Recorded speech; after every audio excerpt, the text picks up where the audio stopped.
माझ्यावरती खंड पडणार नाही. परत ह्याच ठिकाणी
ग्रहांपासूनच म्हणजे शनिदेव आपल्यापासून मी जगासमोर उघडकीस आले.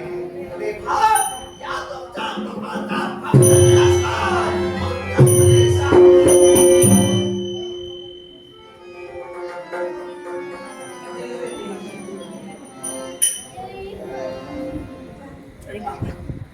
कल्याण नमस्कार केला अर्थात माझा आपल्याला मंगळाचा आशीर्वाद. माझी ओळखी कदाचित नसेल आपल्याला. ग्रह मंडलात ज्याचं स्थान, ग्रह मंडलात ज्याचं सेनापती पद, तो हा मंगळ ग्रह आपल्या नेत्रासमोर उभा आहे.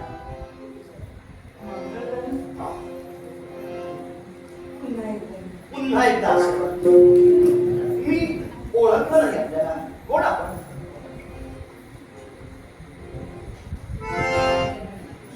लाजू नका साहेब.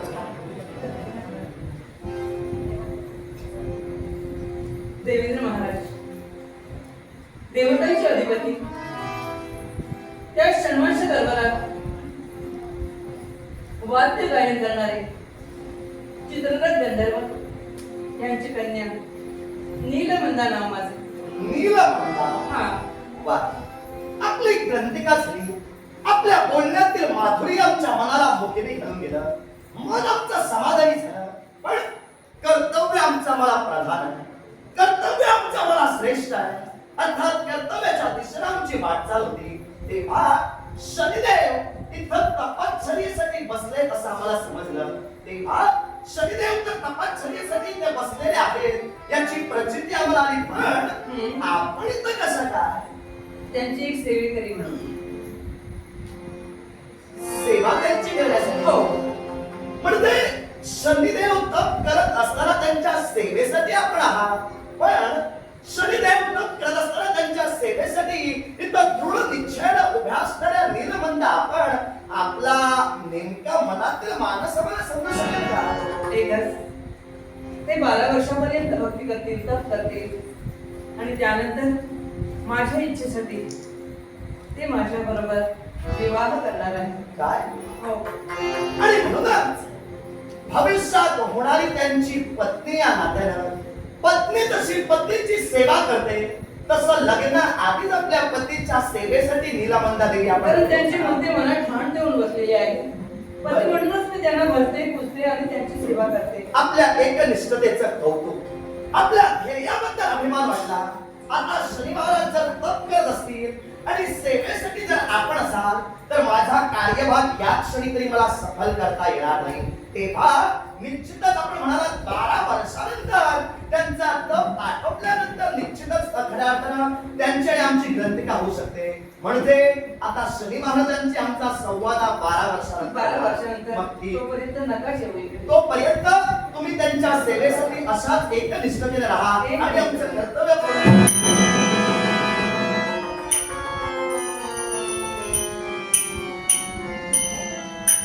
मंगळ ग्रह कर्तव्य अर्धवट टाकून जातोयस. अरे तुझ्या डोळ्यासमोर उभा असणारा नीलमंदारूपी मोहरा आहे. अर्थात तुझ्या कार्याची पहिली पायरी आहे. नीलमंदा 12 वर्ष झाली.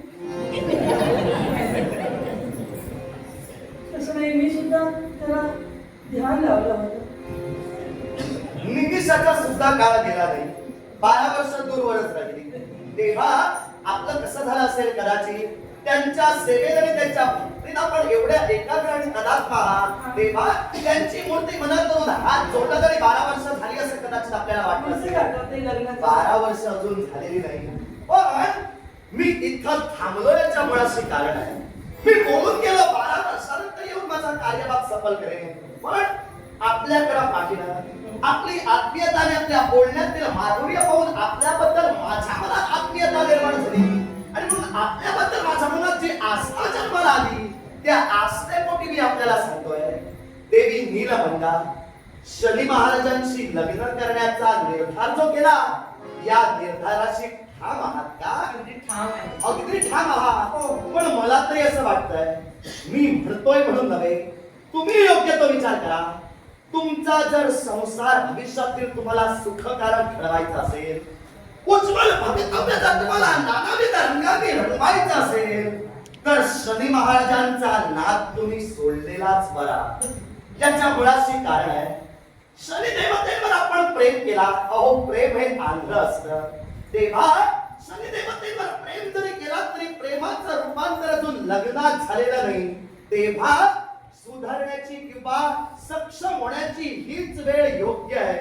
जर शनी देवतेबरोबर तुमचा विवाह झाला तर मला तरी असं वाटतंय भविष्यात अनेक संकटांना तुम्हाला सामोरं जावं लागेल. तेव्हा विचार करा शनी देवतेबरोबर लग्न करण्याचा जो निर्धार केला तो निर्धार या क्षणाला तरी तुमचा चुकीचा मला वाटतोय.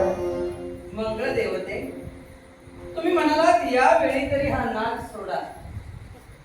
मुळात हा नाद नाही कारण पती परमेश्वर म्हणून त्यांची मूर्ती माझ्या मनात ठाण देऊन बसलेली आहे, हृदयात ठाण देऊन बसलेली आहे.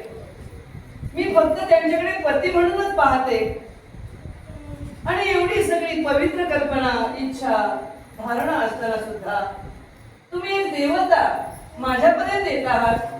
आजपर्यंत तुम्ही एवढी मी लहानाची मोठी झाले कधीच आला नाही आणि या पहिल्याच भेटीत प्रेमानं एवढा मला सल्ला देता की तू म्हणे लग्न करू नको.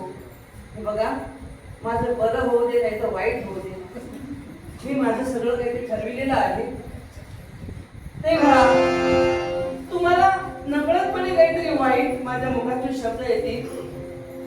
माझी विनंती आहे ते सांगितलं एवढं पुरे झालं तुम्ही जाऊ शकता.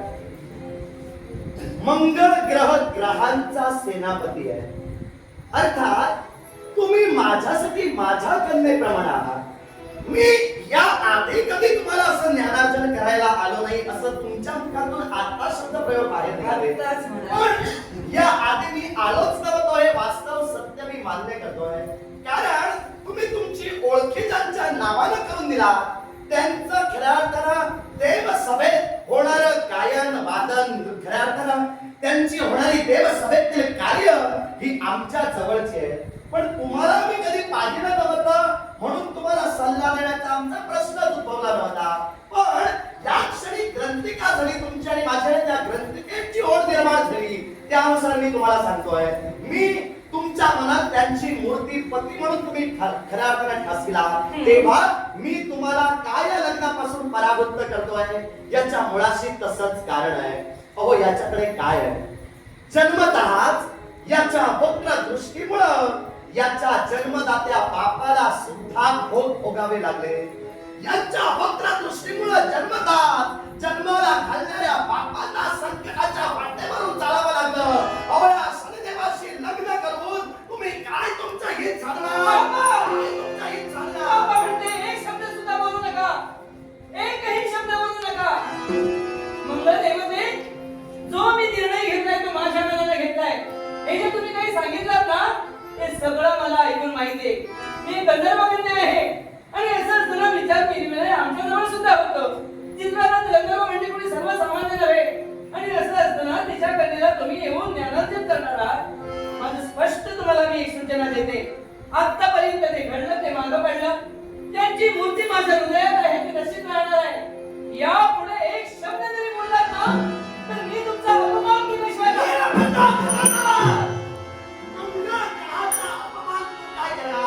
तुला काय वाटलं मी तुला समजुतीच्या शब्दाने सांगतो याच्या मुळे असणारं कारण तुझ्याबद्दल माझ्या मनात आस्था निर्माण केली तुझ्याबद्दल माझ्या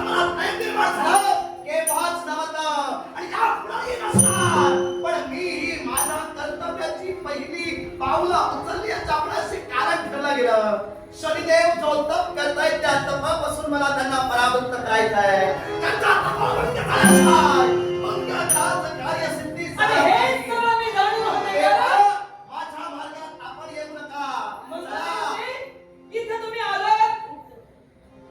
ओठ बोलताना खोटं बोलतात, पण डोळे बोलके असतात. तुम्ही जेव्हा मला काहीतरी सांगण्याचा प्रयत्न करत होता, तुमच्या नेत्रात मला काहीतरी वेगळंच भासत होता. तुमच्या नेत्रातला स्वार्थ मला दिसत होता. आणि म्हणूनच तुम्ही ते ज्ञानार्जन करण्यासाठी आलात किंवा क्रोधामृत मला बांधण्यासाठी आलात. हे निष्फळ आहे. यात काहीतरी स्वार्थ आहे, मी जाणीलं. नीलमंदा, माझ्या नेत्रातला स्वार्थ तुम्ही ओळखलात, पण शनिदेवतेच्या नेत्रातला स्वार्थ ओळखायला तुम्ही कमी पडलात. ग्रहात त्यांचा स्थान असताना सुद्धा साऱ्या ग्रहांना तुच्छ लेखून किंवा आपल्यावर कसं प्रस्थापित करण्यासाठी हे शनिदेव तप करतायत. अर्थात त्यांच्या तपायोगे इतरत्र ग्रहांच्या कार्याकडे अस्तित्वात कुठेतरी ढवळाढवळ होतंय. तेव्हा मी त्यांचा तपोभंग केल्याशिवाय मागे जाणार नाही. तेव्हा तुम्ही जशी मला विनंती केलात तशी आता मी तुम्हाला विनंती करतोय. माझा मार्ग सोडा आणि ग्रहात करा. शनिदेवतेच्या जीवनात मला प्रवेश करता होऊ द्या. मंगळ देवते, तुम्ही इथं तपभंग करणार आहात. मी इथं उभी असताना तुमचं सगळं रहस्य मला सुद्धा माहित आहे. पण देवतांबद्दल बोलण्याचा मला यावेळी तरी अधिकार पावत नाही. शाबास. एका महान महादेवाचे तुम्ही पुत्र आहात. कोणत्या पद्धतीनं कसे काय कार्यरत आहात याची सुद्धा जाण मला आहे. मी हात जोडून तुम्हाला सांगते, मी गंधर्व कन्या आहे. आणि असं असताना गंधर्व कन्येचं जे कर्तव्य आहे ते तिला करू द्या. मग तुमच्या स्वार्थासाठी तुम्ही तुमच्या पिताश्रींचं नाव असं मातीमोल करू नका. नीलमंदा, माझं कार्य, माझं श्रेष्ठत्व, माझं स्थान आणि माझं कर्म तुलाच माहित आहे असातला भाग नाही. या सृष्टीतील प्रत्येक घटकाला ते ज्ञान आहे. अर्थात शिवशंभू महादेवांचा मी पुत्र आहे. आणि शिवशंभू महादेवांचा असणारा धर्मबिंदू हिरण्याक्ष कन्या अपिकेशी, या अपिकेशीनं ग्रहण केला, पण तिला तो भार सहन झाला नाही. तेव्हा याच विकेशीनं तो भार भूमीला दिला आणि त्यायोगे भूमीच्या शुक्लात माझा जन्म झाला. म्हणून मला भौम म्हटलं गेलं. अर्थात शिव देव मी आहे. शिवांचा आशीर्वाद म्हणून शिवांचा पुत्र मी आहे. अर्थात या शिव तत्वाच्या तेजाला बळी पडता तू उपयोग. हे रहस्य मला माहित आहे का? माझी वाट सोड. तुमचा मार्ग कधी मी सोडू शकत नाही. रोखून धरणार याचं कारण यावेळी एक पवित्र कार्य चालू आहे. भक्ती करणं किंवा तप करणं हे वाईट नव्हे. त्यांच्या मनात कोणती भावना आहे किंबहुना त्यांच्या मनात तुम्ही म्हणता त्याप्रमाणे कोणता स्वार्थ आहे ते त्यांना माहीत किंवा तुम्हाला माहीत. मी फक्त माझ्या पतीची सेवा करते आणि पतीची सेवा ही ईश्वर सेवा आहे.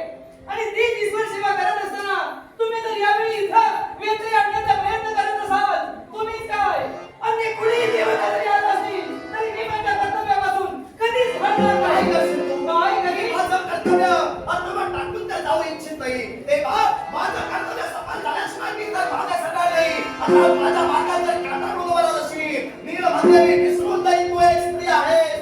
वेळ प्रसंगी या मंगळाच्या पावसाला तुलाही सामोरं जावं तुम्ही जर लागेल. विसरून जात असाल, तुम्हाला जर माझी योग्यता कळत नसेल, एका गंधर्व कन्येची योग्यता कळत नसेल आणि नातं जर विसरत असाल आणि हे शब्द जर तुमच्या मुखात येत असतील, तर मी सुद्धा अतिशय सर्वनाश. यावेळी तुम्हाला इथून हलविल्याशिवाय राहणार पण नाही. हाती जर शस्त्र घेतलं असेल तर ग्रहांचा मी सेनापती आहे. अर्थात विश्वास असलेला आपण नीलमंदा तुला सुद्धा ठीक आहे. हो हो ते जे हवे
तुमचं ऐकायला हवं होतं. म्हणूनच हे असं केलं. उगाच हट्टी बनले. माझं एकच चला नाही ऐकायलाच हवं होतं. आता मला माझी चूक कळली आणि शस्त्र घेतलं हो तुमच्यासमोर मी. किती भयंकर पण भयंकर. माझ्या मनात राग नाही हा. शस्त्र घेतलंच म्हणून काय झालं? किती तुम्ही मला समजून सांगत होता. मग मला कळलंच नाही. असू दे, आता मनाला लावून घेऊ नकोस. पण शनिदेवतेंशी लग्न करण्याचा विचार केला ना आता? 12 वर्षानंतर म्हणजे माझ्याशी विवाह करणार. 12 वर्षानंतर त्यांचं काय खरं आहे. आणि समजा 12 वर्षात लोकून सुद्धा इच्छित कार्यभाग सफल झाला नसेल तर पुन्हा तपश्चर्येला बसणार. मग तोपर्यंत तू लग्नाचीच राहणार. नाही नाही हे काहीतरी चुकतंय माझं. चुकतंय तुझं.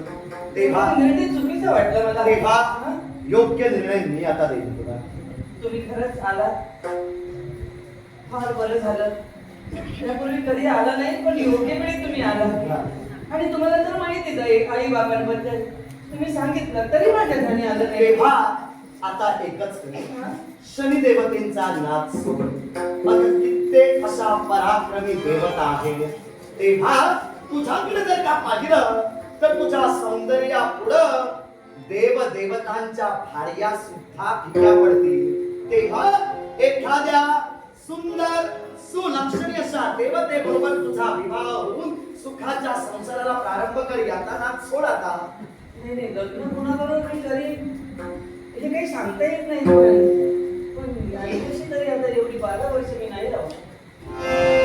मी त्याला सांगितलं होतं पण ते आणि काय म्हणाले 12 वर्षानंतर पुन्हा तसं वाटलं तर असं म्हणाले ना.